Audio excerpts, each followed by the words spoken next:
Racing isn't easy, but experiencing it is. iRacing puts you in the driver's seat with the industry's leading sim racing game. Drive on laser scan replicas of the greatest racing circuits from around the world.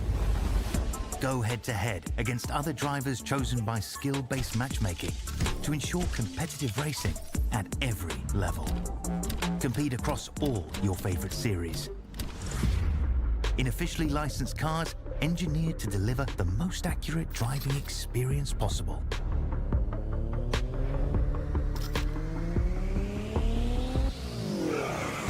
Join a race or host your own with players from across the globe. Race against the computer or in a league with friends. Feel the thrill behind the wheel. Visit iRacing.com.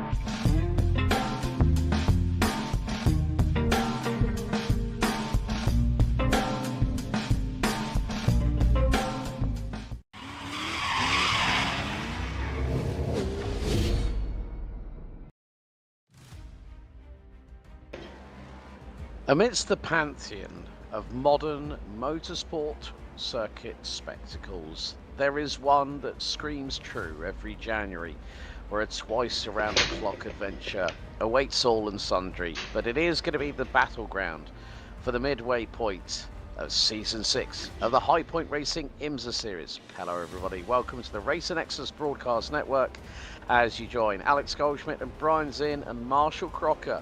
Behind the scenes, the band is back together, and what a track we've got in store. We've got 4 classes: GTP, LMP2, GTD and GTD Pro. And of course, this 3.5 mile circuit has seen so many drivers go through its ranks over the years, but with the combination of the old NASCAR banking plus also some technicality on the infield, it is truly going to be a test for our drivers tonight.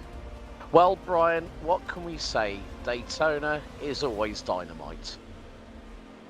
Yeah, absolutely. As you said, the World Center of Racing, some would say the pinnacle of North American racing circuits, and well, it anchors the IMSA calendar every January. It's their Super Bowl, and I expect for a lot of drivers that entered into this Season 6 of the High Point Racing IMSA League, they had tonight circled on their calendars, Alex, and I expect with all the action that we've had through all 4 weeks so far of the 10-week season, it's been building up to this moment here tonight.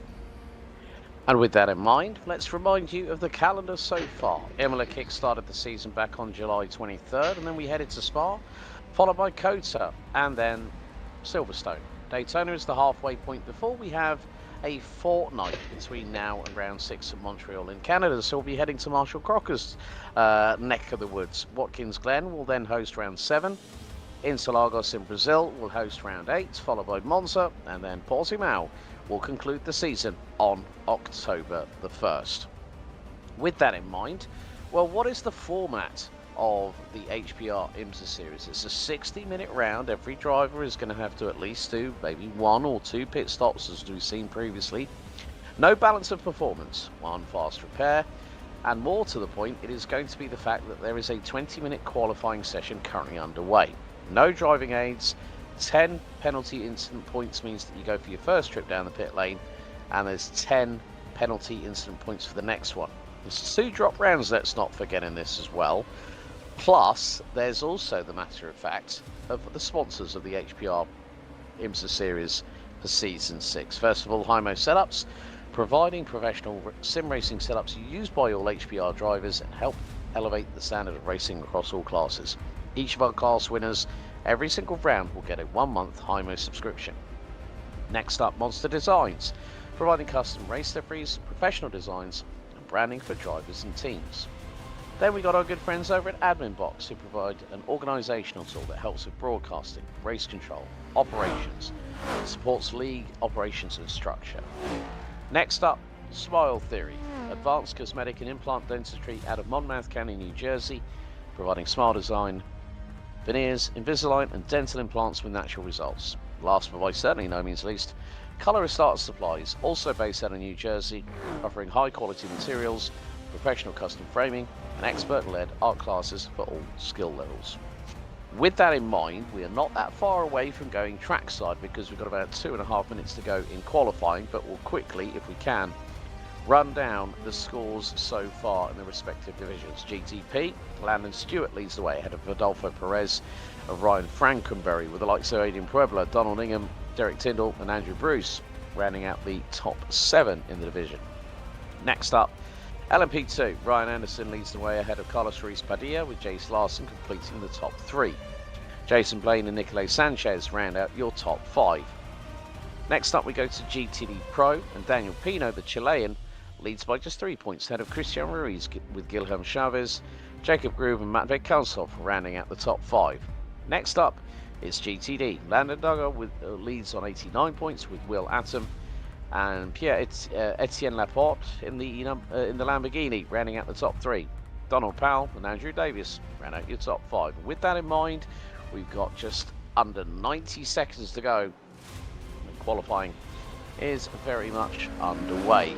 Let's have a look at the weather as well whilst we think of it. 77 degrees air temp, 81 degrees track temp, and there is the composite performances number 92 of Mexico's Adolfo Perez, who started out very strong, let's say here, Brian, but it has been a bit of peaks and troughs with regards to the GTP division, and it has seen multiple different race winners so far. Yes, absolutely. Prior to Silverstone, I believe we had 3 different winners and 3 different makes through the first 3 weeks of the season. And as it looks so far through qualifying, it looks like there's going to be a shakeup to the usual guard that we see on the front row, as Derek Tyndall provisionally less than a tenth behind the aforementioned Mexican driver of Adolfo Perez on screen there. Certainly, as you said, Alex, these GTP drivers have had their fair share of struggles and triumphs throughout this season, and it's made for some excellent action that we've seen, but most importantly, as we reach the halfway point in the championship, it has kept the championship battle very close together. It has indeed, and just to give you all a little bit of an insight of what has already happened, GTD and GTD Pro have already been out for qualifying. And there we see Travis Stevens with his viewpoint from his actual camera on his rig. As the checkered flag is out, Curtis Polisu has taken the pole position in GTD. It's the number 18 Ferrari 296 of Jacob Groove that has taken pole in the Pro division. Looks like Jan Santiago Berrios has taken pole in LMP2 by a whopping 0.3 of a second. Here's Nicolay Sanchez, who is currently sitting P4 at the moment, looks to have aborted his last lap. Jace Larson across the line. And Jace Larson not having a great qualifying session here at the World Centre of Racing. Currently P7 in the division. Adrian Puebla in the High Point Racing 499P Ferrari, looking to hopefully improve on a 1 minute 34.5. Adolfo Perez with a 1 minute 34.277. As the that's one way to end your qualifying lap. Just smack the barriers and see how much damage you can do to the rear of your prancing horse. But Adrian Puebla does not improve on that lap time. Travis Stevens in the 224 Porsche 963 Hybrid. Can he improve on this particular occasion? His best lap so far has been a 135.182 through the tri-oval across the line. Is that an improvement? Yes, it does put him up to the outside of row number 2 and puts him ahead of the number 34 Acura of Donald Ingham Jr. Not by much, by about a 1/10.5 of a second, but good final effort there by Travis Stevens, who we do also see as part of the field that competes in the HPR GT World Challenge, which will be returning for its next round of Season 10 this coming Sunday at 9 PM Eastern here on Racer Nexus.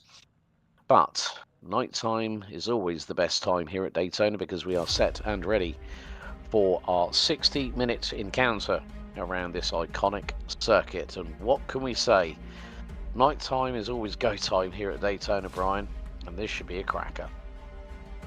Yeah, absolutely. When the lights come on, the intensity comes up with it, and it should make for great fun. Daytona is special, but as you said, Alex, Daytona under the lights is even more so. Yeah, there becomes a different atmosphere, a different ethos, and also a different dynamic. But let's get ourselves ready because it is almost go time here at Daytona International Speedway, the road course, and it is going to be Adolfo Perez and Derek Tyndall that will line up on the front row of the grid. Adrian Pueblo and Travis Stevens will round out row number 2. Row 3 is going to be Donald Ingham Jr. and Chris Nauman, Acura versus Caddy, row 3. Row 4, Wig Santiago and Andrew Bruce, Porsche versus Acura. Next up, it's going to be Ryan Frankenberry, joined by pole sitter in the LMP2 division, Jan Santiago Berrios, that ran at the top 10. Row 6, Colin Smith and Ryan Anderson, with the points leader on the outside of the 6th row in P12. Nicolás Sanchez and TC Watkins round out row number 7 in their pair of Dallara P217s. Ken Clodin and Jace Larson round out row 8. Row 9, Jason Blaine and Carlos Ruiz Padilla. Carlos Ruiz Padilla has got to do a lot of work from the back end of the LMP2 grid. Then we head to what is going to be an interesting development at the front of the GTD side of things. Jacob Groove and GTD Pro, joined by GTD and pole sitter Curtis Polisu in the McLaren, round out the top 20. Nicholas LaFrance and Daniel Pino round out row number 11, Porsche versus Ford. And again, it's going to be all the way down towards the back end of the field we go. We've got a lot of drivers here tonight. It's going to be Guilherme Chaves and Christian Ruiz, McLaren versus Ferrari. Pierre Laporte and Landon Doug are the 2 Lamborghinis alongside each other on row number 13. It's going to be BMW and Corvette with Will Atom and Donald Powell on that row. And completing your top 30, Gavin Cambria and Gonzalo Abascal running in the pair of Mercedes AMG GT3 Evos. Andrew Davis and John Weinrich round out row 16.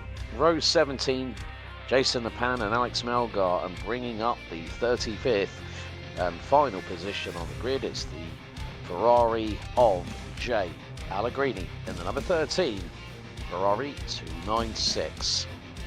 Headlights are ablaze here at the World Centre of Racing. Weather update at the moment, 77 degrees Fahrenheit, air temp 78.8 degrees track temp. So it is going to be a fairly cool but very dry circuit. Wind to the south, 9 miles an hour.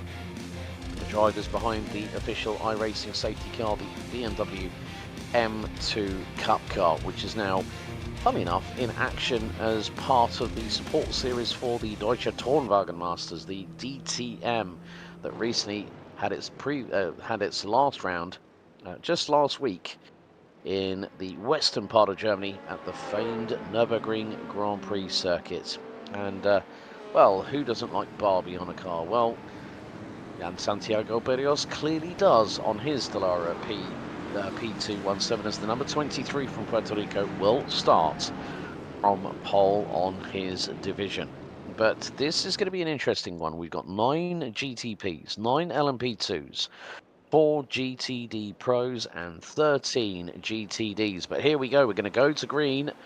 And Barney's already waved the flag, and Adolfo Perez has been shot out of the gun like a bullet, and he's already going through into T1 as Derek Tyndall holds off the advances of Adrian Puebla going through into turns 2 and 3. It's nearly wheel to wheel a little bit further back as LMP2s starting getting into the mix, and Jan Santiago Berrios has lost out to Colin Smith and Nicolás Sanchez. And there's going to be contact in the background, and Berrios into the barriers. He's not the only one. It's TC Watkins from Fury Simsport that has already joined him, and Berrios is going to have to put that, well, Watkins has got a mechanical black flag, so he's going to have to park it. Berrios is going to have to tow that thing to the pit lane, which he's already done. And that has meant that Jacob Group and, well, Nicholas LaFrance has taken the lead in the GTD side of things because there's been dramas for Curtis Polisu, but that was unstoppable force versus a movable object. something gave, and it was both TC Watkins and Jan Santiago Berrios that ended up having a bit of a tango through turn 3 as LaFrance nearly gets a little bit of contact, but well played by Curtis Polisu to throw the anchors under the back of the number 96 McLaren. But that was a big old incident as we are 3 wide for P5 in LMP2 heading into the Le Mans chicane, Brian. Yeah, we'll have to take a look at that opening lap incident with our LMP2 class. It looked like there was a third car that was getting pinched by Watkins and Santiago Barrios that may have had no part other than just being in the wrong place at the wrong time. But to answer your question, I think TC Watkins doesn't like Barbie on the car because it looked like he made sure to finish that car off there. But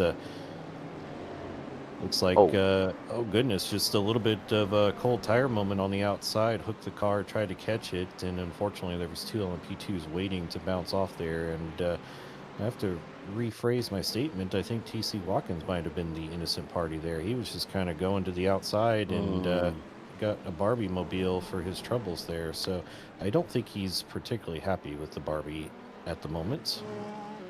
No, I don't think he's very happy with Barrios either there. But like you said, big development.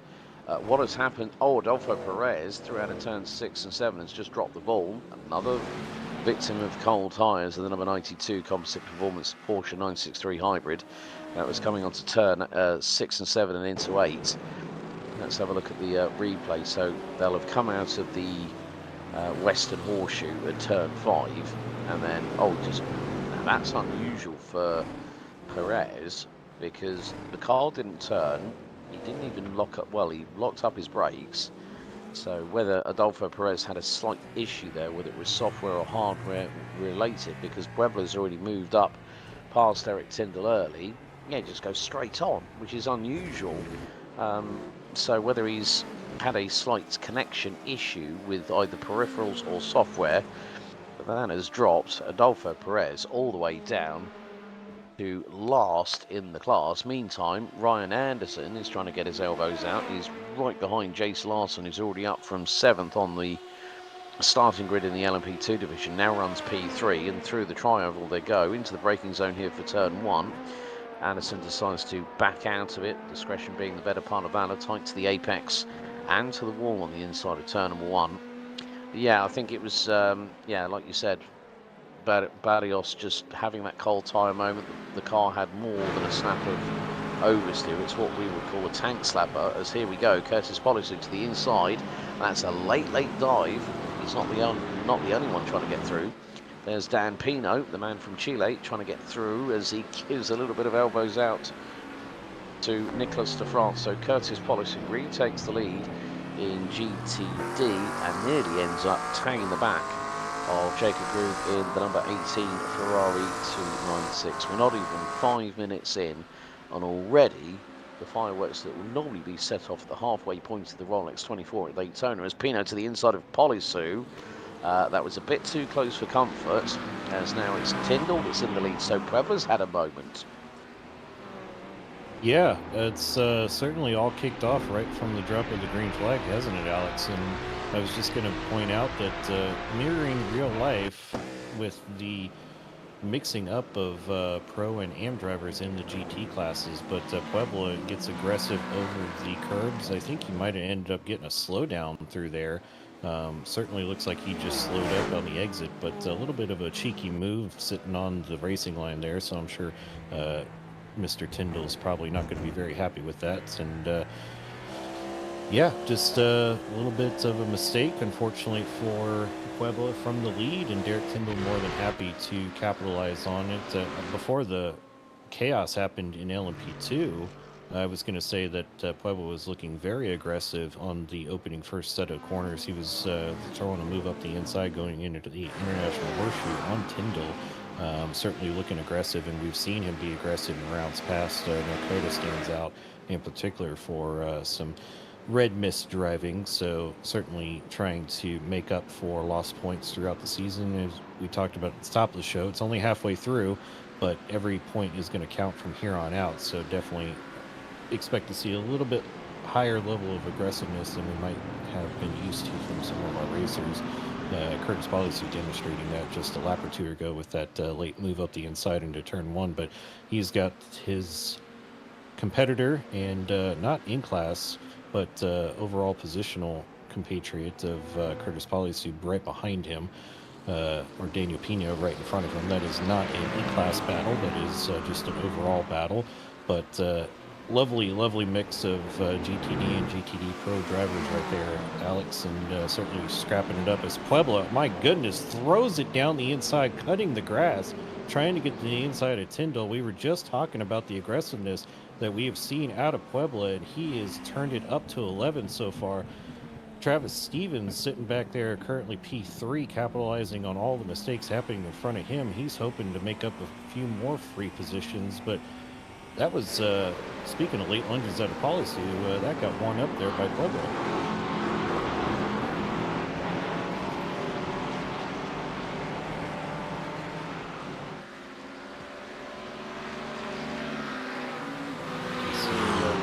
Chavez and his traditional neon yellow McLaren as he gets around the Porsche of Nicolas Lafrance. Looked like he had a moment coming out of the bus stop, which allowed the McLaren driver to get around him, but quickly Lafrance tucks up in the toe of the McLaren in front.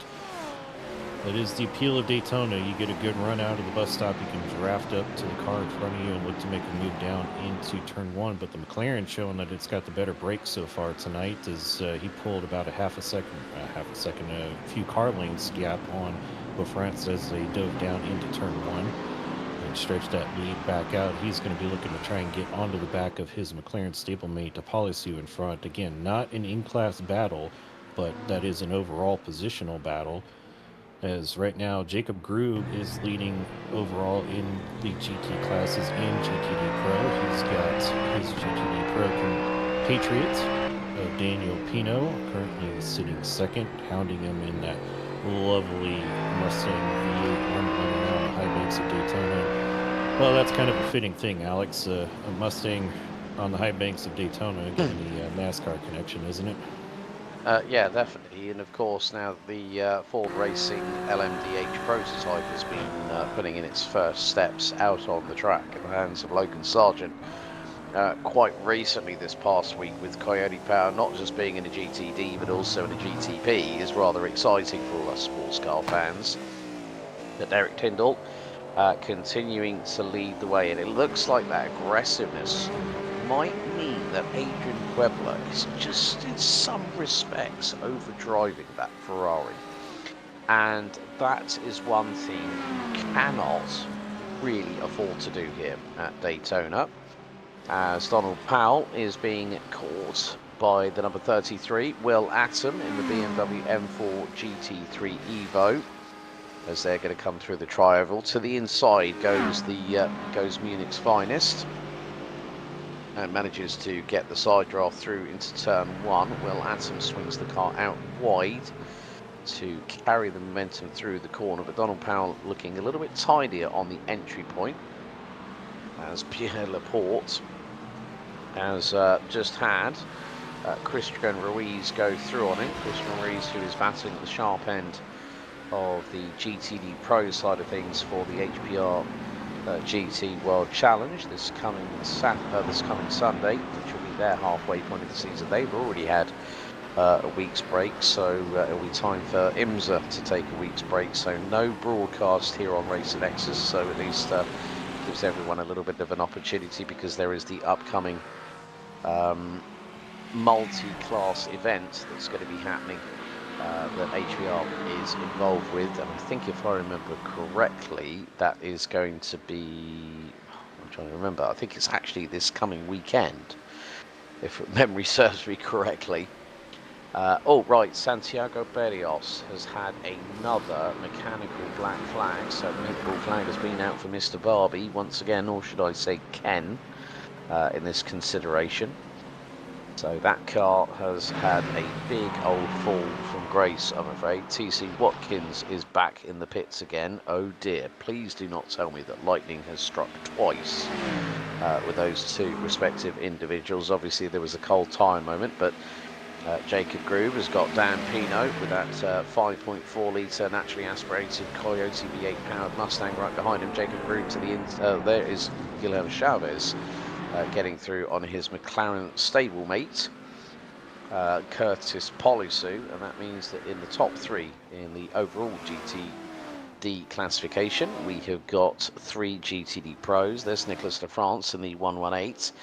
That car has ended up in pit lane rather earlier than expected, as we're only 11.5 minutes in, but Derek Tyndall is now catching the GTD traffic. And what does normally mean when we get multi-class racing at Daytona? It's blink and you will miss it. And straight away through the kink, Derek Tyndall manages to get through on the Mustang in front as Travis Stevens, old station, stays in the coattails of Adrian Puebla as they come out of the western horseshoe at turn 5, now through 6 and 7, and onto the iconic 31-degree angled banking. This is where we really see this race take over and become a different atmosphere altogether. It brings a different breath of fresh air into the proceedings. Meantime, at the moment, well, Dan Pino still trying to chase down Jacob Groove for that overall lead in the GTD and also within GTD Pro, as we are fast approaching quarter of an hour. And Brian, I have to say, these first 12 in 13 minutes so far, they have gone by so damn quickly. Yeah, you're 100% right about that, Alex, and that's just a hallmark of racing at Daytona. It is never dull. Every single second there is something happening on the track, whether it's prototypes blitzing by the slower GT cars or the in-class battles. And you've got traffic management, you've got fuel saving, you've got tire management, you've got all this that's coming together. As Puebla, he's going to try and stick his nose up the inside. Tyndall, though, slams the door shut on the Ferrari driver. He's having nothing to do with that as they're navigating GT traffic going through the kink. Both of our top 2 GTPs clear the Lamborghini GTD car. Unfortunately, Travis Stevens had to balk a little bit as Puebla gets on the curb.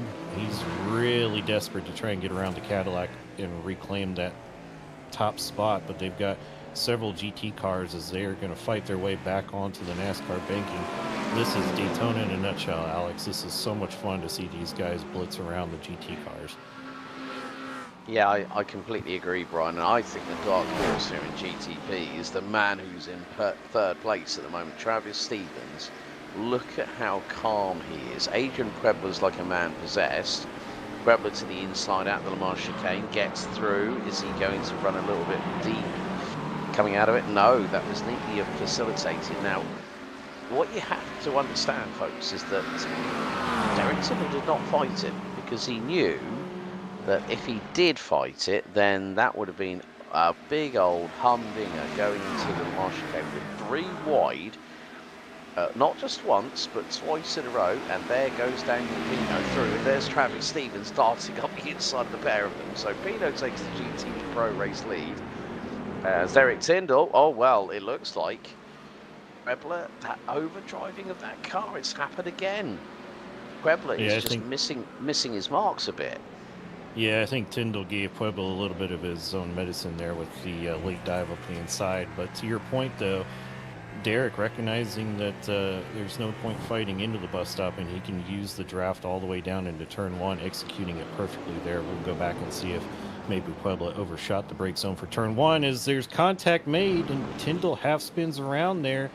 Have to see if that was initiated from behind by the Ferrari driver or maybe Tyndall just got on the gas a little bit too quickly there. But you have to say, Alex, that was kind of brewing for a few laps there, and you hate to see the lead change hands due to contact instead of fighting it out on the track. But here's the move from Tyndall down into turn 1, just throws it up the inside, says, all right, Adrian, you've done that to me for a few laps, I'm going to do it right back to you. Makes it clean, fair, sticks it through there, and as they work their way through the kink to the western horseshoe. Oh yeah, there was some contact there on the outside from Puebla, just pinching the Cadillac to his inside. So Yeah, I mean, the thing is that Puebla, you can see he's now going to hit. Yeah, that's He where just the drives into the left rear, doesn't he? Yeah, I will be completely honest. There is making a maneuver, and then there is the bump and run, and that's effectively what we had there. But this has given Travis Stevens the opportunity. Look, he's got the ringside seat. He is cool as can be, and he saw that happen in front of him. I'm not too sure how race control will see that, but I think the onus was definitely on. And it's not to throw shade at Adrian Pueblo whatsoever. I think maybe he just misjudged it. Could have opened up the steering a little bit more there. And that could have allowed for a potential side-by-side moment. Meantime, things are definitely getting heated up here in LMP2 because Colin Smith is leading the way. Nicolás Sanchez is now going through the tri-oval. He's going to the high side here as we are 17 minutes down, 43 to go here at Daytona. And again, just signs of how competent and how good the caliber of the driving for most of the racing can be. But John Weinreich has found the grass and is cutting with the front splitter of his Porsche 992 GT3R, currently sitting P6. He's up 4 spots, so this is going to be coming out of one of them. I think that's coming, yeah, oh, back end just steps out on him. And that would have been coming out of turn 3 then, really.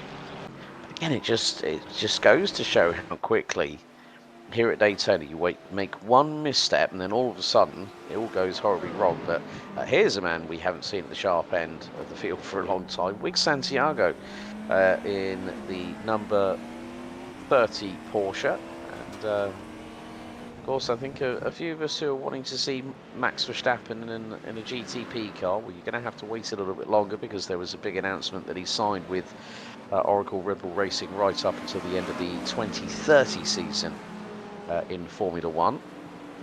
And for those wondering, I'm gonna put something out there. I think Max Verstappen is going to see out his career at Red Bull, and maybe, who knows, if we do get V8s coming back into Formula One, could we see him maybe decide, I've had enough of Formula One. I want to go sports car racing, and imagine that. That'd be pretty cool for us all, considering he's already done the 24 hours of the Nürburgring Nordschleife. Yeah, I'm going to put my tinfoil hat on for a minute, Alex, and say that part of the conditions for signing that extension with Red Bull, given their partnership with Ford, is a crack at the drive in the Ford hypercar. So he has been no stranger to having his feelings made regarding sports car racing. He's expressed a desire to run at Le Mans and to run at Daytona. There was speculation he might have come this year and raced the Acura GTP.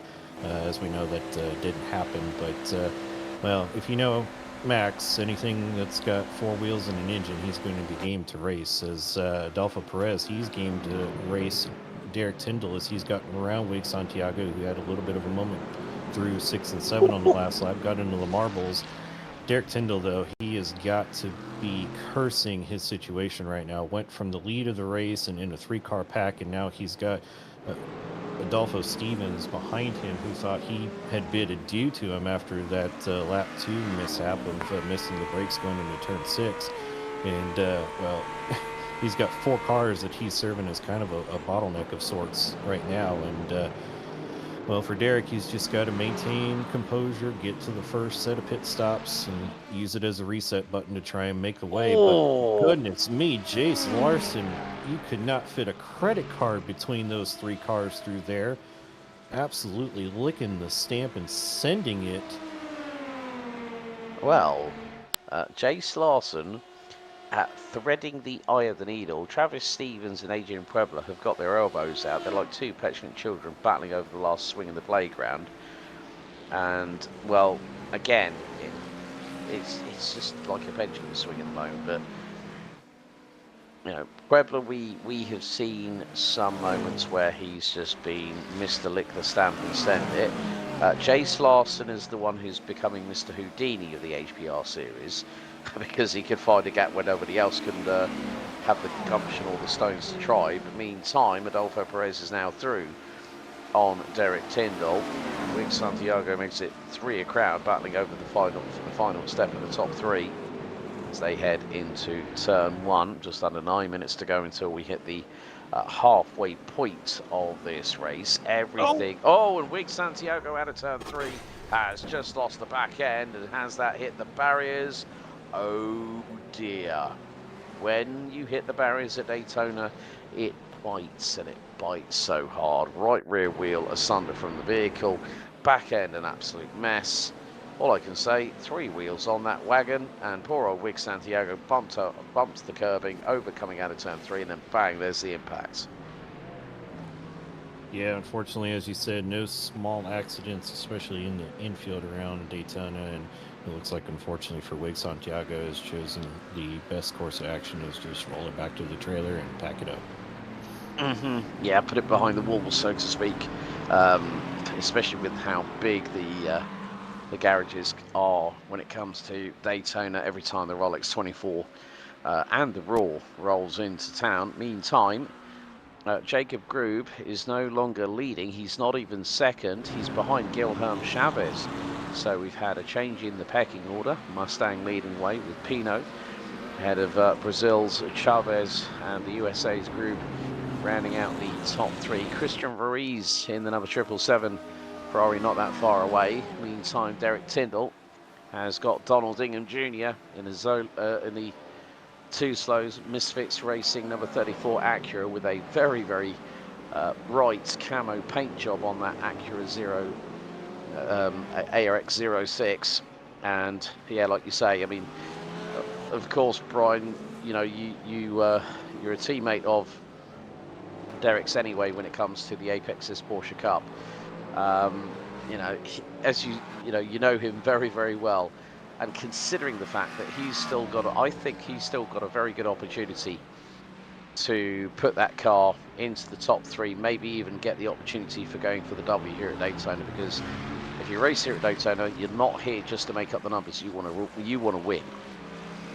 Yeah, absolutely, and as I was saying, for Tyndall, it's certainly a frustrating set of circumstances that he went through with the contact from Puebla.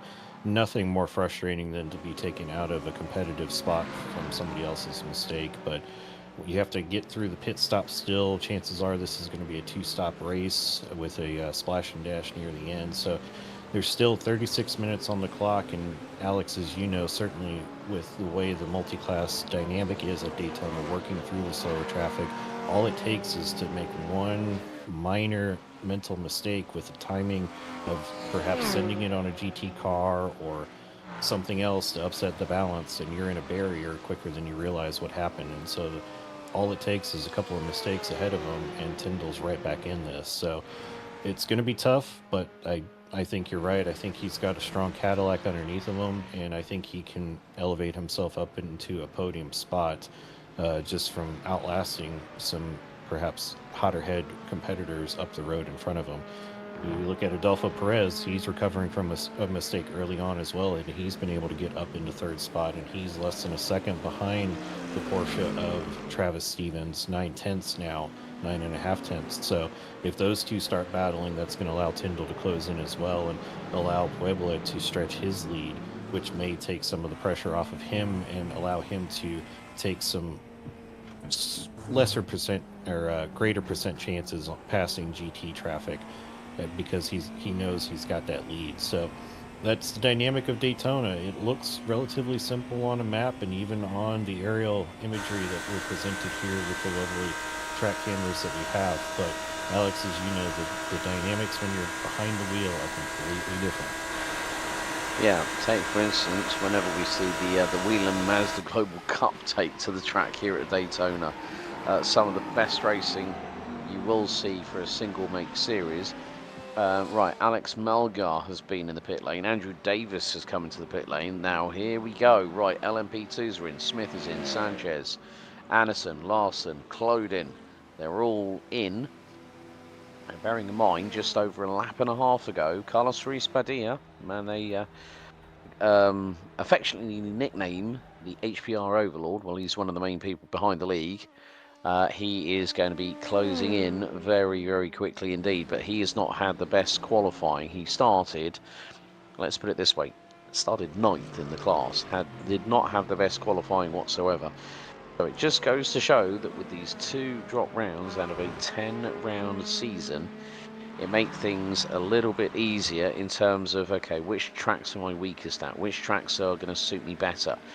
Meantime, Jacob Groove and Christian Ruiz are battling away for P3 in the GTD Pro division. The 2 Ferraris back. Oh, look at how much air that well, this is Chavez versus Groove, and Groove got a big amount of air.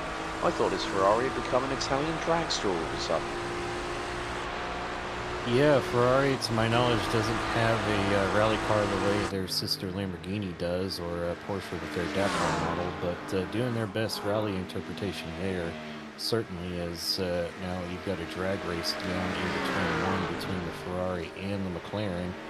Groove swings out wide on the defensive, and well, we talked about it a couple laps ago, Alex. We knew that Perez was closing, and now he's caught him.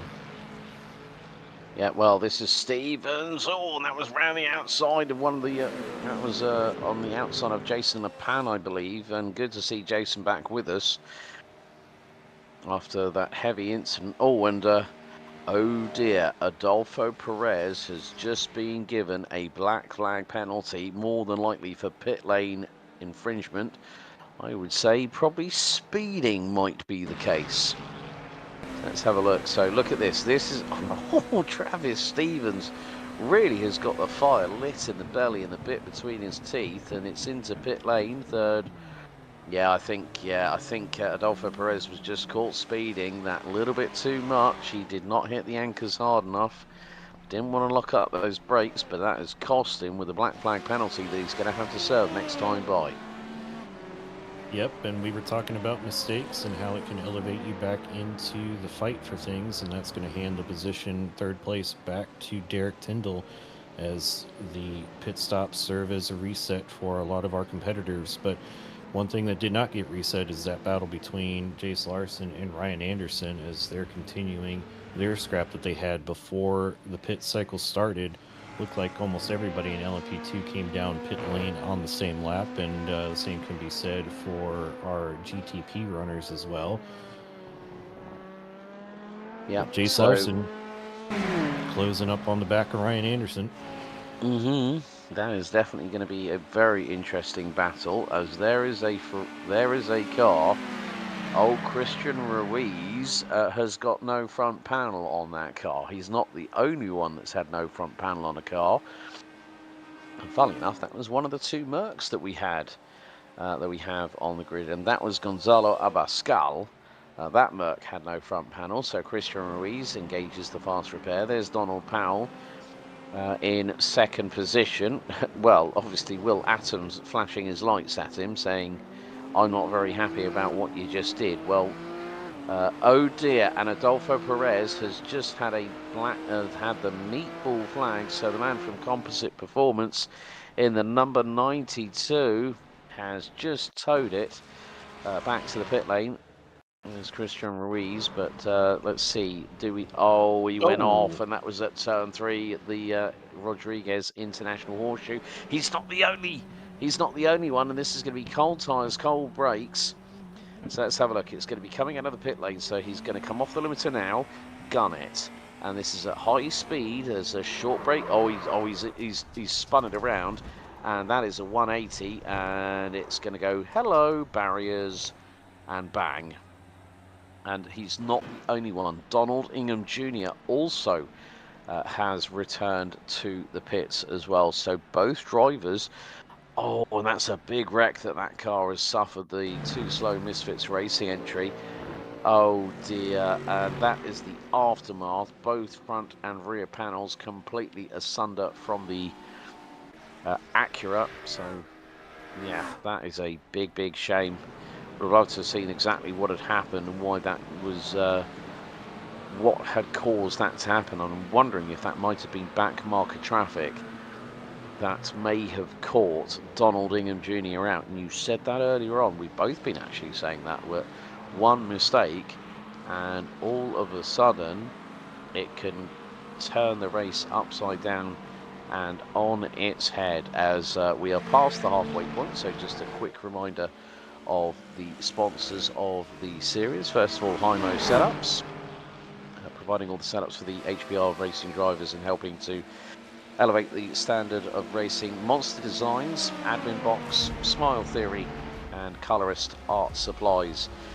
Because it's a very, very fast-paced race here around at Daytona, so I thought get the sponsors through quickly, and then we can be back concentrating on what is going on at the moment on the track. But with that being said, here's your top 5 rundown of how things stand. Well, it's going to be top 4 in GTD Pro because we've only got 4 competitors, but Adrian Puebla leads the way here in round 5, and it is Travis Stevens rounding out second in the GTP class. Derek Tyndall is P3. Fourth at the moment is Ryan Frankenberry, who took the opening win of the series in Season 6. He runs P4 in the number 420. Too Slow Misfits Racing Cadillac. And then we've got Chris Nauman in the number 87 caddy, who rounds out the top 5. It's Nicolai Sanchez that leads in LMP2, ahead of Colin Smith in the number 5.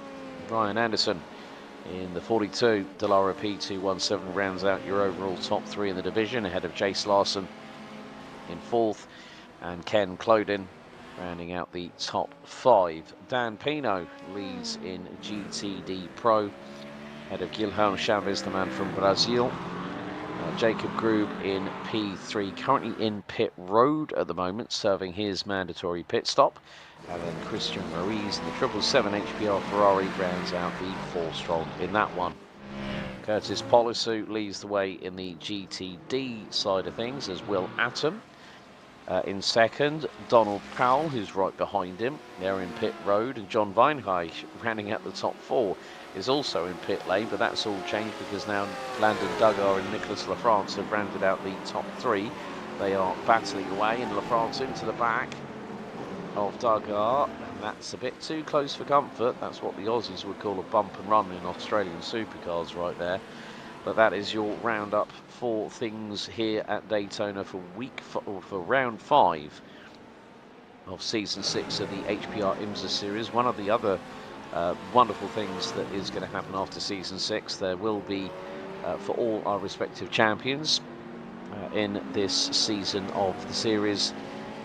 Each driver that wins the title in each division gets an entry for season 7 and $30 in their wallet as a little sort of token of appreciation for all the hard work that everyone puts in. And it's nice to see that what Carlos Ruiz Padilla and the team at High Point Racing do to keep people interested and signing back up, and that's why we've got a grid of a grid of 35 cars here at Daytona for the halfway point of this season before school's out for a short summer for these drivers before we're back for round 6. Riding on board with Landon Duggar in the 169 Lamborghini, him and Pierre Laporte, 2 drivers doing really, really well. And that's the thing, when we see cars that are going to be inevitably phased out of the iRacing service, kind of like the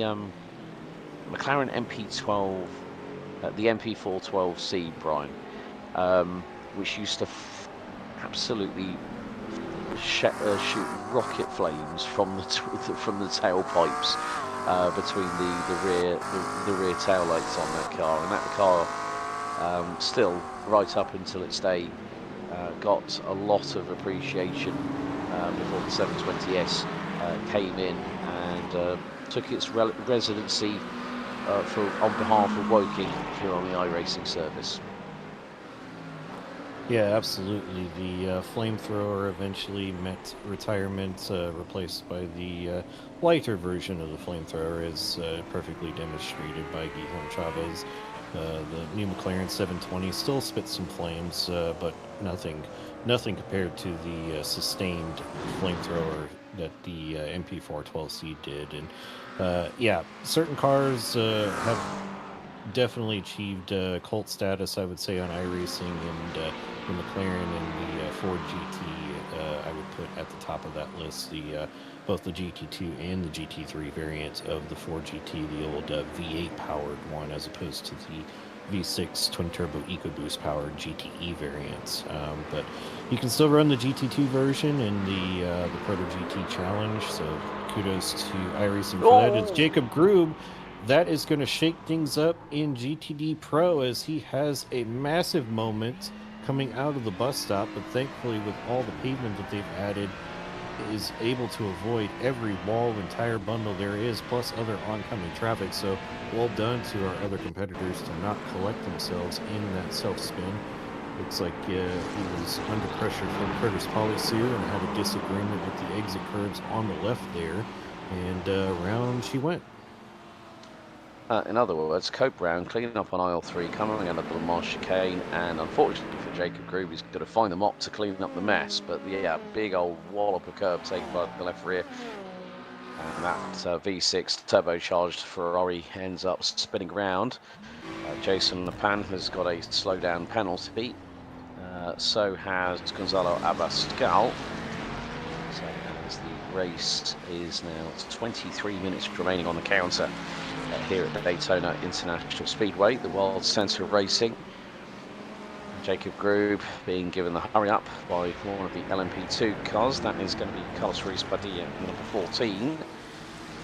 Again, you can see, well, this, one of the things I also love about the community here at HPR is that a lot of our drivers do actually stream on a regular basis. And I know for a fact that Carlos himself streams to Twitch, streams to YouTube.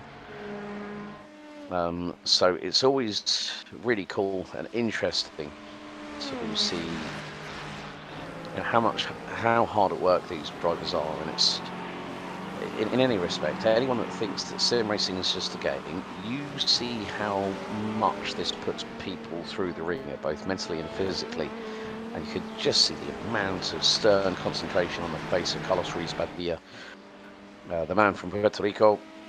And we have to say here at Racer Nexus, a big thank you to him for allowing us to continue to broadcast the High Point Racing Series, both High Point Racing Championships. So both the Imsa Series here on Thursday nights and also on Sunday nights on the GT World Challenge. Riding aboard with Landon Duggar in the number 169 Lamborghini Huracan GT3 Evo 2. Trying to close in on Nicolas LaFrance for that second spot. So at the moment, in terms of the top 3 in GTP, manufacturers represented Ferrari, leading Porsche, leading Cadillac.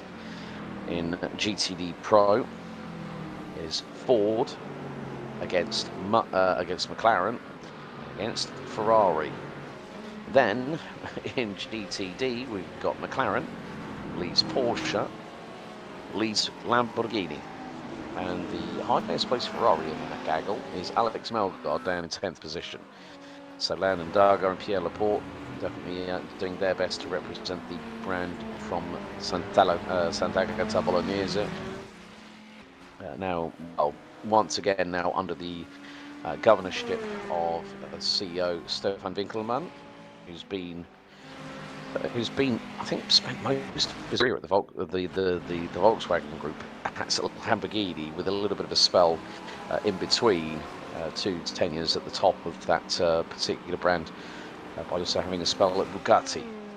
But 20 minutes to go, and Adrian Puebla is starting to open up that lead to about 1.7 seconds. But I think here, we were talking about this earlier, about how aggressive Adrian Puebla has had to be this race here, Brian. And Travis Stevens in that Porsche, in a 224, is looking very, very composed. It doesn't look like, well, people might say, oh, he's probably not even breaking a sweat because it's a computer game. Believe you me, Travis Stevens is doing a very, very good job. And one wrong move from Adrian Puebla, because that gap is now down to about 1.2, 1.3 seconds. And there you see, Puebla's got held up by traffic. And that is exactly what he did not need. And look at the eyes of Travis Stevens. They are wide open. He is not blinking. And now he's got the slipstream. Could this be the opportunity, just over 19 minutes to go, that Travis Stevens could get the run here on Adrian Puebla going into turn 1? Puebla has sent it on quite a few people through into the triangle and into T1. What is Stevens going to do? He's just basically going to let him know that he is there. And I think in some respects, having that mental edge of being the driver in second position, Brian, I think you probably agree with this one as well. That's where I'd want to be right now. I would not want to be at the front end of the field because I'm the one that's got the target on my back. Yeah, I definitely agree. I personally do a lot better being the hunter as opposed to being the hunted, and would definitely prefer to be in Steven's place as well. But I wanted to point out, you saw him lingering in the background of the shot as they were going into turn 1, but who's turned back up into the scene, Alex? None other than the 25 Cadillac of Derek Tyndall. He has been on an absolute terror, putting in 3 straight laps in the 34s, the only car so far in GTP that has gotten into the 134 range, and solidly so. He's currently sitting on the fastest lap of the 134.765. But, you know, he's got an axe to grind. He's wanting another shot at Puebla, who is currently leading. We've seen this from Puebla as he tends to back off the pace a little bit in the second half of the race, trying to do a little bit of fuel saving and shorten that second stop or eliminate it altogether. But for Travis Stevens, who's up 2 spots already through the race tonight, he's content to stay where he is. Derek Tyndall, though, does not look like he's content to stay in 3rd place and use the draft of these 2 cars as well. We have our answer. Travis Stevens going to be the first to come to pit lane. Ooh, that's going to be close. He was really on the edge of making it down to the 60-mile-an-hour pit speed limit there, Alex. That was really close, but I don't see anything popping up from race control, so I think he just barely made it. But that's freed up Derek Tyndall to go after Adrian Puebla mano-y-mano. Yeah, the gap is 0.6 of a second. They've got Nicholas Lafrance right between them, but here comes the man with the bit between his teeth, Derek Tyndall, in the number 25 Cadillac V Series R, and he is chasing down the Mexican in front of him. This is where it really comes down to that final quarter of the race. We are very shortly about to hit 3/4 of an hour completed as Travis Stevens. That was a short middle stint there from Travis, but it might put him on his best foot forward, ready for the final phase of this race. Now, bearing in mind, Travis Stevens only just took on 11.8 seconds. Pierre Laporte, I think, has just been given a black flag for too many instant points being hit, so that is going to be a drive-through penalty. And that is not going to help him one iota, the 662 from Canada. Oh, he gets a... Oh, that was a bit cheeky there. I'm sorry to say, Christian Ruiz, you should have been on your brakes a lot earlier than that. Yeah, definitely so. But, yeah, as you said, for Travis Stevens, probably looking at a combination of getting to when that pit window opens up and also potentially some traffic up ahead that he wants the clean air on pit exit, choosing to come in for a little bit of a longer second stop than some of his other competitors might be. But for Derek Tyndall, I think the mission's clear. He's going to go flat out until the fuel gauge blinks at him and says you can go no further. And for Adrian Puebla, I think he's trying to employ the fuel saving strat and see how it shakes out from there. So a little bit of brains versus brawn here, Alex, and we'll see how it shakes out as we come down to the final 15 minutes of this 1-hour sprint race. Yeah, I mean, you mentioned brains versus brawn. It's like David versus Goliath, or the tortoise versus the hare, to use some analogies. But 45 minutes have elapsed, 15 to go. It is the final push towards the checkered flag, as both Colin Smith and Nicolas Sanchez have pitted for the second time in the LMP2 class. So again, we are seeing that at this track here at Daytona, there is going to be... and right, Adrian Puebla, what has happened here? He's dropped the ball, and there we go. Derek Tyndall through on Gonzalo Abascal in the Mercedes GT3. That is exactly what Derek Tyndall needed. He needed an opportunity, and it is going to be down to the fact that, look, it's going to be on pure pace. Tyndall at high speed. He was quicker through the speed trap, and look at this. Abascal is in front. Puebla decides, I'm not going to risk it. Tyndall says, right, now hold my course light. Goes through at the Le Mans chicane. Nails that absolutely, like pinning a tail on the donkey in a children's game at someone's birthday party. But Puebla knew that he had to do something, but he could not fend off at straight line speed. And there goes.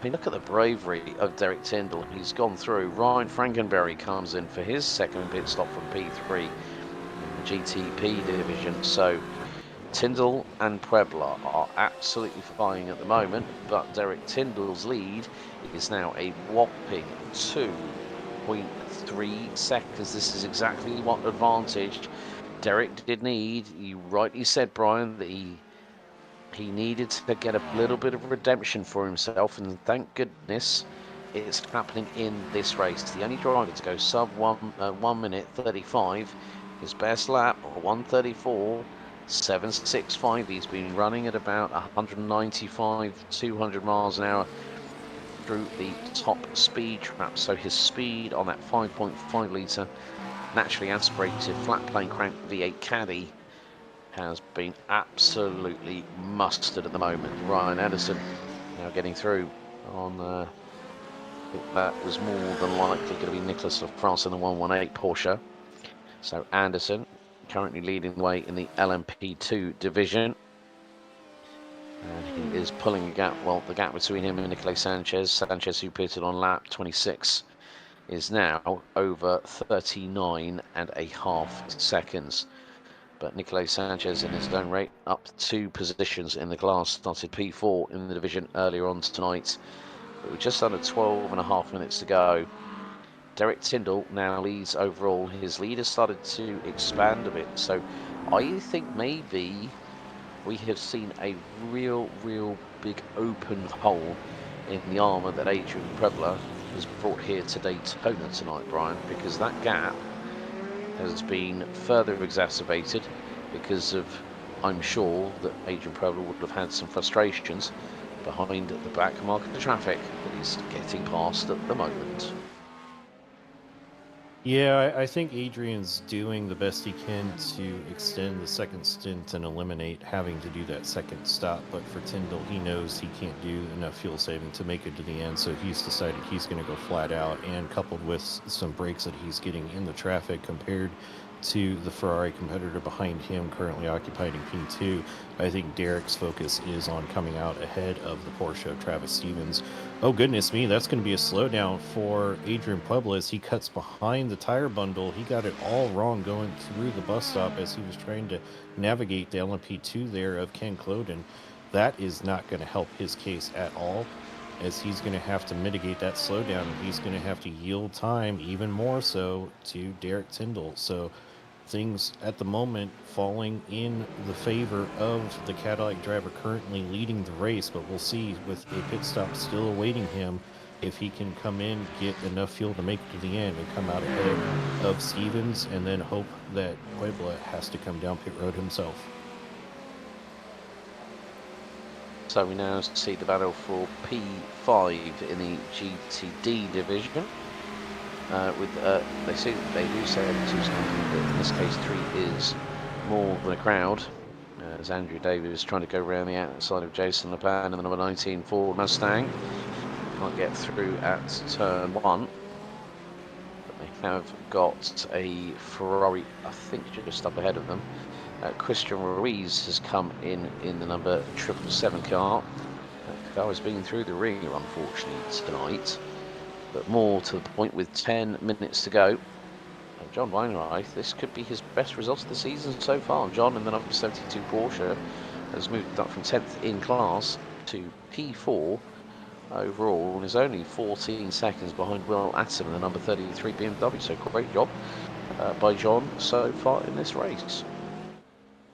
Yeah, up 13 spots in the overall standings, so one of our biggest movers both in class and overall. So kudos, as you said, to Mr. Weinrich.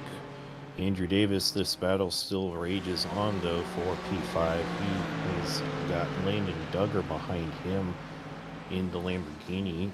Battle of twin-turbo V8 versus screaming V10. A little bit of a blink there from Duggar. That's not going to help things there. Oh my goodness, are they going to go 3 wide into the bus stop? That looks like the lap down Ferrari trying to stay out of the way, and they've got Adolfo Perez in the mix as well. That was a little bit of a traffic jam, kind of reminiscent of good old I-4 there in Florida for a bit. Alex? Yeah, kind of reminds me of the old Fresh Prince of Bel-Air as well, for good measure, with Will Smith and Alfonso Ribeiro playing the legendary Carlton Banks. But nevertheless, yeah, what an interesting race it has been so far. And here comes Ryan Anderson on the lead in the LMP2 division. Could this be a pretty quick stop? Because looking at Jace Larson's and Ken Clodin's pit stop times, Ken Clodin 13 seconds stationary, Jace Larson 11 seconds, and there is Ken Clodin himself. Bearing in mind, Ryan Anderson needs to make this a pretty nice pit stop, 11.32 seconds. Now, where is Nicolay Sanchez? That is the big question, because that delta will be coming down. And Ryan Anderson is going to be out of the pit lane, I think, very much well before Nicolay Sanchez gets out of. There we go. It's going to be exit out of the pit lane, and Ryan Anderson retains the lead. Well played by the number 42 car. So Ryan Anderson, well, he's looking pretty strong tonight, and that lead is, as it adjusts, is around about 8 seconds or so, give or take. So a good run by him. Meantime, between Tyndall and Puebla, the gap is 5.4 seconds. Here's Andrew Davis. There's to the outside of Landon Duggar. And that is bearing in mind that Landon has already done a second pit stop tonight. Compare our 3/10ths apart. But with the GTDs and GTD Pros, we both know, Brian, that if you're in the AM category, you're going to try and extend that fuel window as wide as humanly possible, and the same could be said for the GTD Pros too. Yeah, you're 100% right, Alex, and that's something that will be playing into how they have set up this race, especially coming out of the first pit stop. They'll see what their fuel mileage is and adjust accordingly, but for Donald Ingram Jr., he completes the last of his pit stops, only 3.85 seconds stationary there, so did not have much in the way of a lot of fuel getting added to his Acura ARX 06 GTP, but unfortunately comes out immediately into GTD traffic in front of him. He's got the Mercedes of Gonzalo Abascal in front. Yeah, who also has got some traffic in front. That is more than likely going to be the Porsche of John Weinreich. Now, Weinreich has had a really good run this time around. John's been doing brilliantly in the number 72. This could be his best result of the series so far. P3 at the moment, and has made up 7 places. He's not the only one to have done that as well. Jason Lepan in the number 19 Ford Mustang in the same class, who is about 3.5 seconds off, has also done a really good job. So again, it's just about building confidence in the cars, building confidence in the divisions that you are competing at, and that is what is very crucial here. But we have just coming up to 5 minutes to go until the checkered flag. More to the point, Derek Tyndall very soon is about to complete lap number 34 of the race here in the GTP side of things. What a run this man has had so far, and this is going to make it, I think, possibly 4 or maybe 5. I think it's 4 winners out of 5. It could be 5 from 5 so far, but again, it is just, you know, sometimes, as they say, you learn a lot by losing. You don't always learn everything you need, the tricks of the trade, but it is going to be a last-minute splash and dash for Derek Tyndall. Now, the big question will be, what will Adrian Puebla do? Will he stay out? Because at the moment, this could be the opportunity that Travis Stevens needs here. Brian, maybe for him to leapfrog the pair of them. And I would imagine that Puebla's probably going to be not that far away from having to join in the pit stop variance notifications, let's say. Yeah, I will be very shocked if Adrian was able to do enough fuel saving to stretch it to the end. With 3 minutes and 55 seconds left, they're going to have about 3 laps left to go to make it to the end of this race. And well, for Puebla, he stopped on lap 17, same as Tyndall and Stevens before him. And as you saw, Tyndall did another stint of 17 laps before calling down to pit road. He was only stationary for 6.23 seconds, so he looks to have solidified the gap in front of Travis Stevens to come out P2 as they run. But now we have to wait and see if Puebla, who last time around did a 34.9, that is not fuel saving pace, so maybe he's realized that he cannot make it and has turned the wick back up as he tries to build a gap with enough time to be able to get in, make a splash, and come down to pit lane, as he is going to make his run down to pit lane. Into the pits he comes, so now it's going to be a race. We have to pick up and see where Derek Tyndall is. He's about 24 seconds back. It's a fairly long pit road, a little surprising the first time you come here about just how long the pit road is at Daytona. It doesn't look like it, but Tyndall coming off of NASCAR 4, Puebla's in his box. We'll have to see how it shakes out, Alex. Yeah, just under 5 seconds, and there goes Adrian Puebla. And here comes, there we go. It's going to be a change to the lead. Derek Tyndall is going to be on warm tyres, and it's a long wait, but nevertheless, Adrian Puebla having to end up playing second fiddle once again. But once more, it just gets showcased as how closely matched these drivers are. We are very close to the final 2 minutes.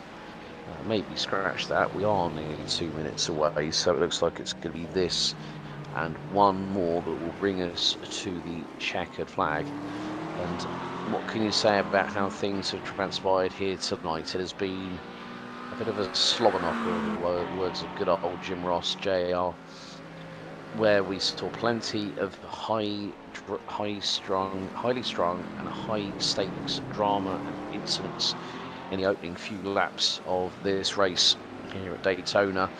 But once the dust has settled, it'll be an opportune time for these drivers to get a little bit of a respite and a reprieve before we go racing at the Circuit Gilles Villeneuve in Montreal, Canada in a fortnight's time. But Nicolás Sanchez trying to see if he can close down a 4.4 second gap, but unfortunately, Nicolás, that is not going to be closed down within 2 laps.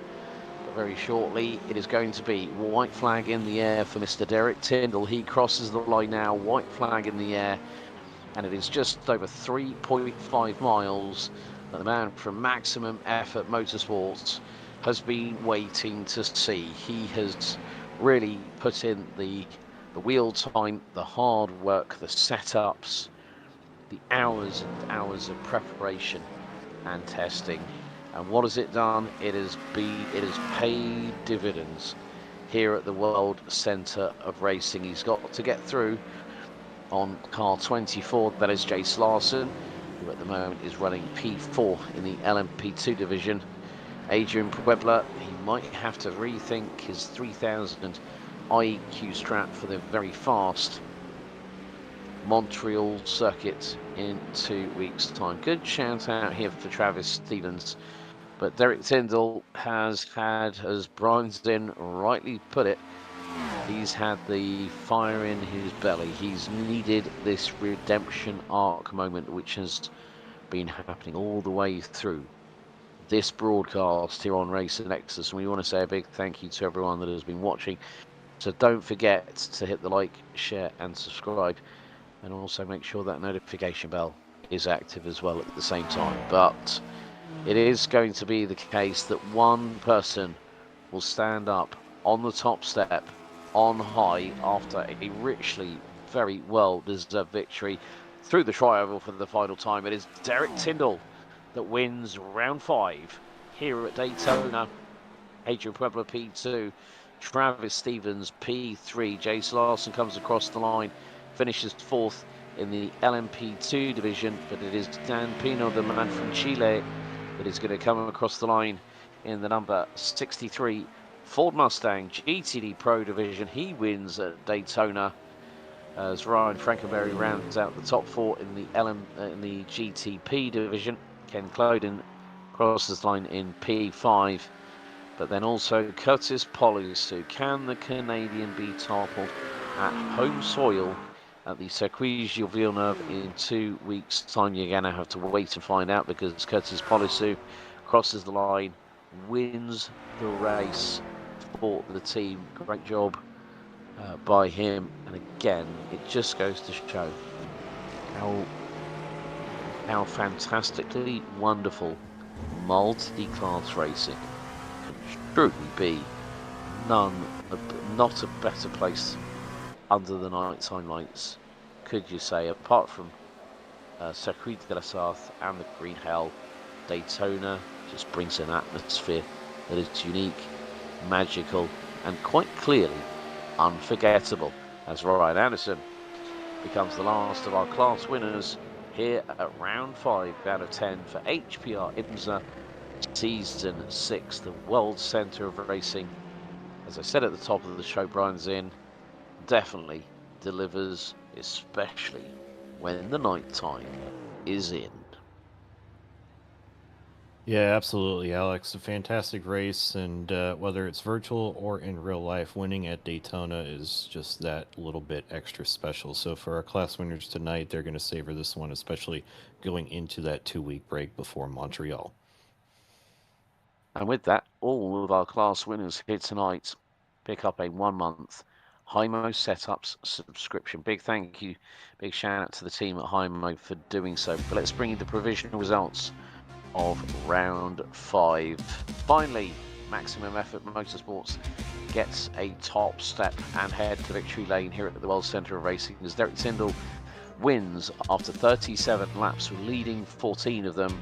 He takes the win from Adrian Puebla.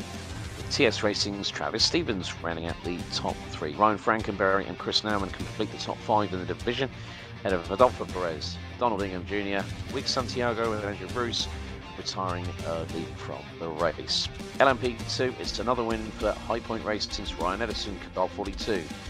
Winning ahead of Nicolay Sanchez, the number 2 entry, by just over 5 seconds. With a further half second back, you'd find the number 5 of Colin Smith, who rounds out your top 3 this time round. Jace Larson, Ken Cloden and Carlos Ruiz Padilla round out the top 6 in the division. Carlos Ruiz unfortunately retiring on lap 24. TC Watkins, Jan Santiago Berrios, Jason Blaine and their races early. Another win in GTD Pro for HBR's Daniel Pino in the number 63 Ford Mustang. Coyote Power rules the roost in GTD Pro once again. Guilherme Chavez in the McLaren 720 and Jacob Group in the Warrior Racing Ferrari 296 round out the top 3 ahead of Christian Ruiz in the 777 that completed the 4 strong. Curtis Polisu, the man from Canada, will be heading to his neck of the woods in 2 weeks' time to Montreal, Canada. He finishes 12.8 seconds ahead of Donald Powell, with John Weinreich taking his best results of the season in the number 72 Porsche, rounding out the top 3. Landon Duggar, Jason Apan, Nicholas Lafrance, Andrew Davis, Will Atom and Gonzalo Abascal managed to finish the race along with Jay Allegrini, despite the last 3 drivers not making it onto the lead lap. Pierre Laporte and Gavin Cambria unfortunately retiring from the race. Nevertheless, we have an admin box post-race interview show to get to. And more to the point, it is going to be the case. Let's bring in our race winner. Finally, he rules the roost in GTP. Let's bring him in, Derek Tyndall. I can't believe I'm going to say this, Derek. Winner chicken dinner at Daytona of all places. Congratulations, first of all.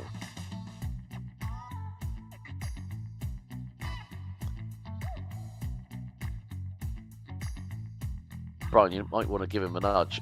He hasn't unmuted his mic yet. I am dinging him right now. I can hear my ears ringing now that he's been pinged. But what can you say about this man here? Had dramas with Adrian Puebla, and he comes across the line at the World Centre of Racing to pick up a well-deserved win. It's a nice little comeback story, isn't it, Brian?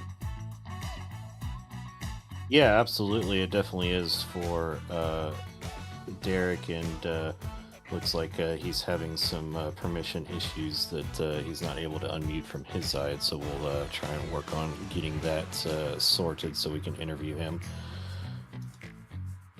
Okay, right. Well, you know what? We'll drag him back down to the interview room. So let's bring in, next up, our LMP2 class winner, Ryan Anderson. Winner, chicken dinner, Daytona, the World Centre of Racing. Congratulations, first of all. Yeah, thank you. Nevertheless, it wasn't the best qualifying you've had over the course of season 6, but you still got the job done at the end of the day. Qualifying P3. How does it feel to take a win at the World Centre of Racing, my friend? Oh, it felt really good. That was not an easy race to win, that's for sure. Yeah, I mean, I just think I was a little bit off pace. Of course, we had some different drivers with us this weekend. We had Jan Barros, we had Colin. They're really quick around here, and I think they were just a little bit quicker than me. But no, I mean, I still got a good lap in, just really focused on my start. There was a big pile up. I did get slight damage, so not really the best of starts. But I kind of noticed that they were pulling away from me for a bit, so I'm just gonna really just focus on my laps here, really try to fuel save, and I think that's what ended up getting me the win. At the end of the day, my strategy was very different from those guys. First of all, I think I was the only LMP2 to take tires, which in the long run paid off really well. Yeah, they were a pain to warm up, but they worked really well at the end. And then just the long fuel stunts to get a quick pit stop, and I ended up coming out significantly ahead of Colin and Sanchez. Yeah. So you took, now, a question for you. Which side tyres did you take, or did you take all 4, Ryan? I took all 4. Well played. It was a gamble. It was a serious gamble because I was really slow on those first couple of laps, especially with traffic. It's really not ideal. And I was like, I'm probably just going to end up finishing 3rd here, and I'll take that. But no, I mean, a race is never over until it's over. I mean, so you just keep pushing the whole way there. You keep your head down and able to get it done. Well, as they say, it's not over until the fat lady sings, and she's definitely sung in your favour tonight, Ryan. But congratulations on the win, and enjoy the, well, whatever semblance of a rest you can get before we head to Montreal in a couple of weeks' time for the beginning of the second half of Season 6 of the High Point Racing Imsa series. But before we let you go, anyone in particular you'd like to shout out and dedicate this win here at Daytona 2? Well, shout out to High Point Racing once again for running this, putting this together. Shout out to you guys broadcasting this. And of course, shout out to my competitors this race. This was not an easy race win, so shout out to Colin, Nikolai Sanchez, shout out to Jace Larson as well. It was not an easy one, so got a shout out to my competitors there. Brilliant. Ryan, congratulations on the win here at Daytona. We'll see you 2 weeks' time at the Circuit Villeneuve in Montreal. Enjoy the rest of the day and enjoy your weekend, buddy. Yep, take care, guys. Okay, big thanks there to Ryan Anderson. Let's give it a second time's a charm, hopefully here. Let's bring him in. Derek Tyndall, good evening. Now it works. I didn't have permissions for some reason. Well, you know what I'm going to do? Brian, this one's over to you, my friend. Yes, well, as Alex led in with, you could say it's a long time coming for you, Alex. Certainly, or Derek, certainly had your challenges with the early contact you had with Adrian Puebla in the Ferrari. Talk us through what your strategy and what your game plan was after recovering from that incident. So it didn't really throw me off too heavily, honestly, because it still sucked. I'll take it in good faith that it was a netcode, but I'm gonna go back and look and see. But genuinely, I already had my plan, and it didn't really throw me off. I was just gonna take 4 tires on the first pit, no matter what, and then just run it down as hard as I can, and just do a little quick splash and dash. Yeah, we were speculating at the end. We saw Puebla's pace kind of fall off, and figured he might be trying to stretch it to the end and eliminate the second stop. But it looked like, from your perspective, you kind of knew that 2 stops was going to be required no matter what. So were you, from the outset, from the drop of the green flag, pushing as hard as you could, or did you do a little bit of fuel saving as well? With the 60% as it's set, we have enough room to kind of push, and then like maybe a couple laps you need to lift a little bit. I didn't know if he had old tires or if he was trying to save the fuel, but I had already previously done a mock race to try that out, and it's just a significant amount of like fuel to save. So my plan, I had it, I wasn't going to divert from it, and it ended up working. Well, winning at Daytona is special no matter what, whether it's real life or virtual. But for you, you're fairly new to the championship. I'm sure this has got to be a boost to your confidence. But with a week break before heading to Montreal, how does your outlook look for the rest of the season? The win will help out a lot, just because like next week I'm probably going to miss it due to work. So I'm hoping the drop races will kind of make up for me there, though I don't care. I got 1 win. That's all I wanted. Well, lucky for you, sir, you have 2 weeks before you head across the border to Canada. So next week is an off week for the HPR Imsa series. But before we let you get out of here and celebrate your first win in the HPR series, any folks you would love to give a shout out to? So first of all, the group name is Hashire Racing. I just had forgot to change it on Racer Nexus, so that's my own stupidity. At the same time, just the usual, you, and then Don, Sean, Chris, and all of them. So just a gaggle of boneheads. Absolutely. Well, congratulations again, Derek, on your first win, potentially the first of many to come in the High Point Racing IMSA series. But we will let you get out of here and celebrate before your 2-week break and resuming in Montreal. Glad to will. I don't own that track, so I'm gonna have to learn it. So we'll see what happens. All right, well, that was your overall and GTP winner here tonight, Derek. Alex, I will turn it over to you to talk to our GTD Pro champion, or winner. Yes, indeed. And the man from Chile does it once again. Felicidades, Daniel Pino. Daniel, once again, the Mustang working to your favor here at Daytona. You must be pretty happy. You're chalking up those wins, my friend. Yeah, I'm shocked of the performance of the car, especially in Daytona, that in the officials last week was full Lamborghinis in top split.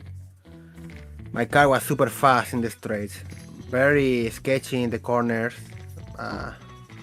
but I didn't practice, to be honest. Like, I just joined to quali, I missed the bus stop.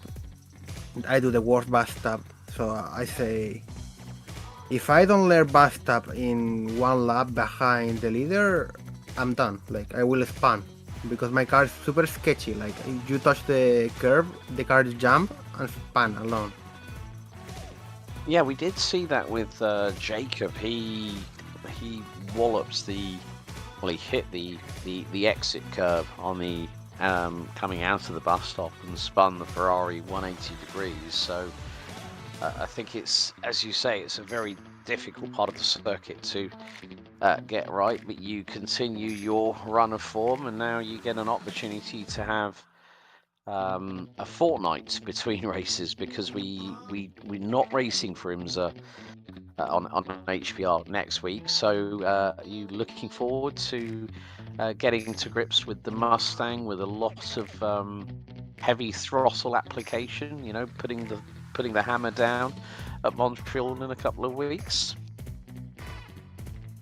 Yeah, I mean, I have to continue racing in the officials, trying to get the 6K rating close. Thankfully, the Mustang is the main in every week, so it's a good practice for me. Well, tomorrow night we have the 24 hours Daytona. We will run it with the LMP2, my first time in that car, so we will see. Well, Daniel, once again, it's a pleasure to always chat with you post-race. But before we let you go, anyone in particular you'd like to dedicate this win at Daytona to? Yeah, to Monster Design. Again, the livery is always in HPR, the best one. Carlos that invited me to the league, giving me the setups, the practices, the cars, the tracks, everything. Like Carlos is like technically is the boss for me. So I have just to do the work and put the car with the livery in P1. So thanks to the broadcaster too. It's fun to watch after the race, everything what happened, what you don't see in the back.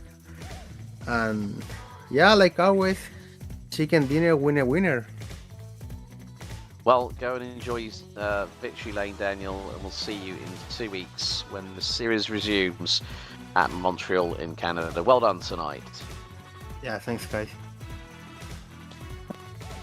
And last but by certainly no means least, we're going to hand it back over to Brian Zinn as he's catching up with our man that won in GTD here, Curtis Polisu. Over to you, Brian. Yeah, Curtis Policy, once again finding yourself on the top step of the GTD rostrum, but you were certainly scrapping it up with your GTD Pro competitors. How was that out there from your perspective? Yeah, it was kind of I was hoping that would be the plan, that I could cling on to the draft of the pro drivers, and it worked pretty good for most of the first stint. I had a banger of a lap in qualifying, which really set me up. I think I ran more quali laps in the 10 minutes than other guys, so I had a tire advantage there. I'm not sure what happened, but started right up at the front and was able to just manage it the whole way through.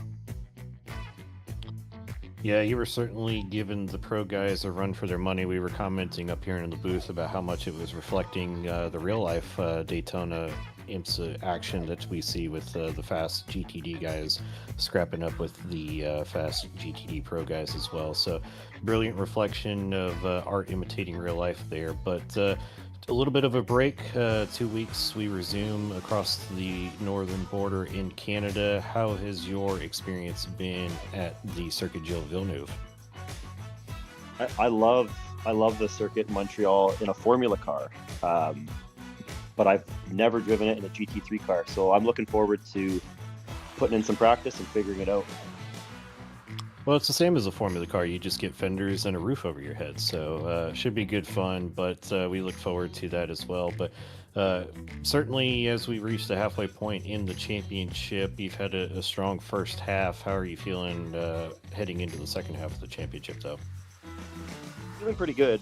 I think I've gotten lucky a few times. Seems like some of the fast GTD guys are getting unlucky, and that luck could switch at any time. So we're going to stay focused, keep putting in the practice, and hopefully we can keep this momentum going forward. Absolutely. Well, to paraphrase a popular quote, luck favors the prepared, and that has certainly been a great summary of your season so far, Curtis. But before we let you go out and celebrate your victory here at Daytona tonight, who would you love to give a shout out to? Yeah, tonight just my two boys, Spencer and Nate. They'll tune into the broadcast every once in a while. So shout out to you guys. Thanks for being the best friends a guy could ask for. Awesome. Well, there you have it, our GTD winner here tonight, Curtis Polisu and his McLaren. And we hope to talk to you in a couple weeks' time across the border in Canada.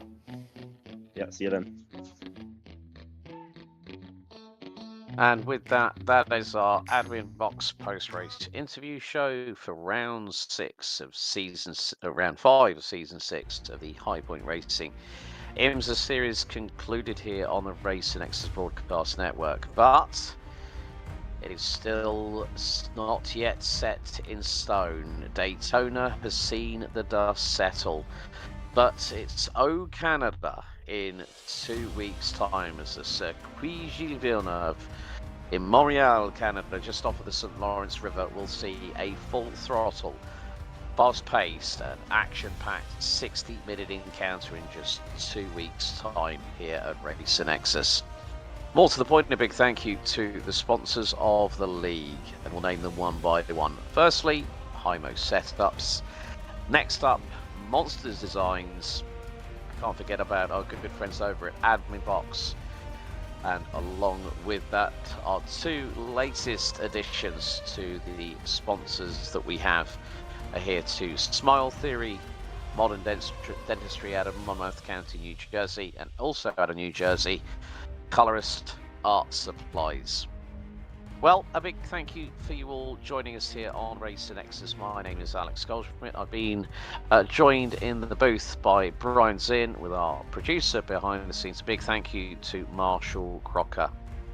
Daytona is done and dusted, but what will Montreal bring when the second half of High Point Racing IMSA Season 6 has in store? Join us in 2 weeks. We'll see you then. And don't forget to check out some of our regular programming coming up as HPR GT World Challenge Season 10 heads to Road America this coming Sunday, 9 p.m. Eastern. There you see the other broadcasting that is programmed on our scheduling, so don't forget to hit that like, share and subscribe button, and we'll see you again soon. Don't forget about the 6 hours of Road America, a collaboration between America's Racing League, Simulation and High Point Racing. That'll be coming up, I think, August the 22nd, which, funny enough, is going to be in a couple of days' time. And until next time, thank you so much for watching. We'll see you in the land of the Maple Leaf as HPR IMSA Series Season 6 continues in just a fortnight. Thank you very much for watching, and it's good night from us all here at Racer Nexus.